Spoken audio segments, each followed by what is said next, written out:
Find the Z transform for the given sequence x of n equal to n square u of n.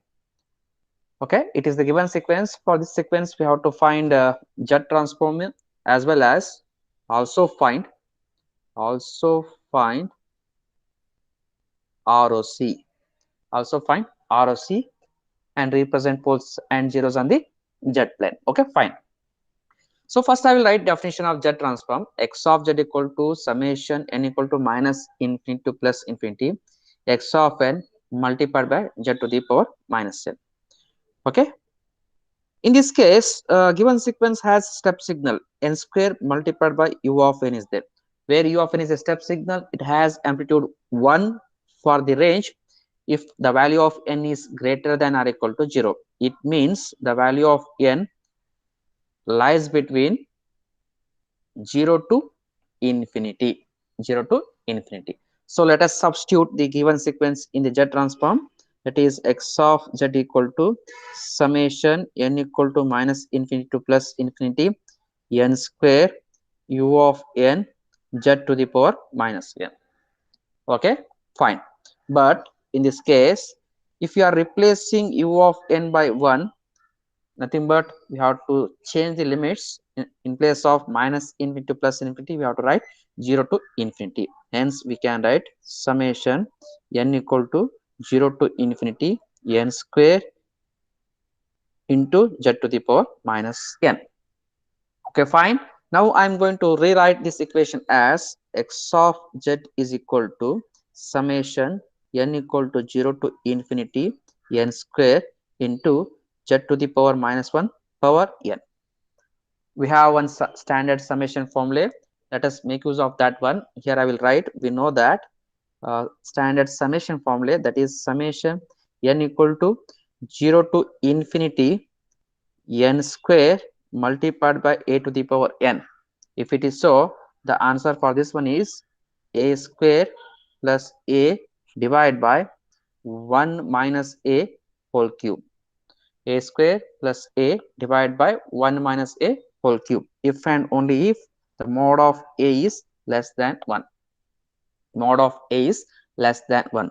Let us compare these two things, especially this one bracket. The term is which is present in the bracket. Here a equal to what? Here a equal to Z to the power minus 1.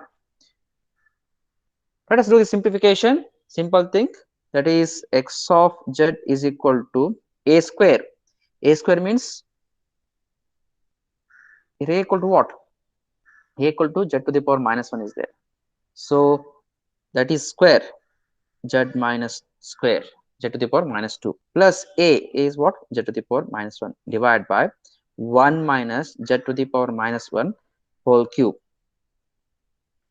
Okay, very simple. If you see the numerator polynomial and denominator polynomial, highest order is minus 3 is there. Coming to the denominator, minus 3 is there. Because of that reason, I will multiply the numerator and denominator by plus Z to the power plus 3. So if you multiply the numerator and denominator by Z cube, the answer is, after simplifying this one, the answer is x of Z equal to, here I will write Z square plus 1. Okay, observe here, simple thing, Z to the power minus 2 into Z to the power plus 3. Power terms are add, minus 2 plus 3, that is 1. Okay, that is Z square, that is Z square here. Then this one, sorry, this is Z, that is Z to the power minus 2, Z to the power plus 3, minus 2 plus 3, that is Z to the power plus 1. This is okay. Next, minus 1 plus 3, that is plus 2. Simple thing. Similarly, for the denominator, after simplifying, Z minus 1 whole cube. So this is our answer. So, but we want to calculate poles and zeros. Because of that reason, numerator I will take Z outside. So if I take Z outside, well, left with Z1, Z to the power 1 plus 1 divided by Z minus 1 whole cube. It is our Z transform for the given sequence. But this is existence of this Z transform is present only when if mod of a is less than 1. Here a equal to what? Z to the power minus 1. Hence ROC is what? Mod of Z to the power minus 1 is less than 1. Or we can write 1 by Z is less than 1. Hence ROC is what? Mod of Z is greater than 1. Mod of Z is greater than 1. It is our ROC. Next step is calculation of zeros and poles. Calculation of zeros and poles. Equate the numerator polynomial to the 0. So we are getting two zeros here. One is Z1 equal to equate this term to the 0, Z equal to 0. 1 0 is present at the origin. Second one, Z2 equal to Z plus 1 equal to 0. Hence we are getting Z equal to minus 1. So another one is at where? At minus 1.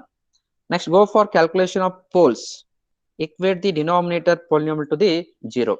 Hence we are getting only one pole, that is Z minus 1 whole cube is equal to 0, or we can write Z minus 1 equal to 0. Hence only one pole is present where at Z equal to 1.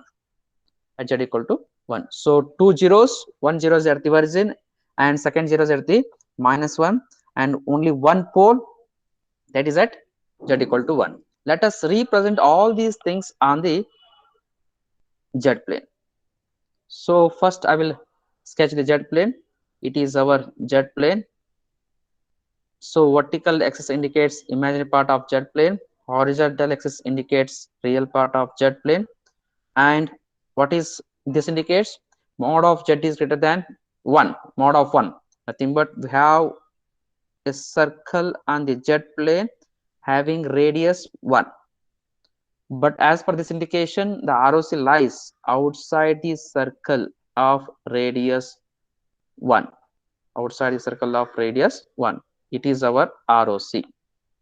The shaded part indicates that it is our ROC. Okay, fine. Next, representation of zeros. We have two zeros, one at the origin. So it is first zero, Z1 equal to 0, and another one is there where at minus 1. So it is minus 1. Second zero, Z2 equal to minus 1. Fine, we represented zeros. Next, represent pole on the Z plane. Okay, where it is? It is at 1. It is at 1. It is our pole.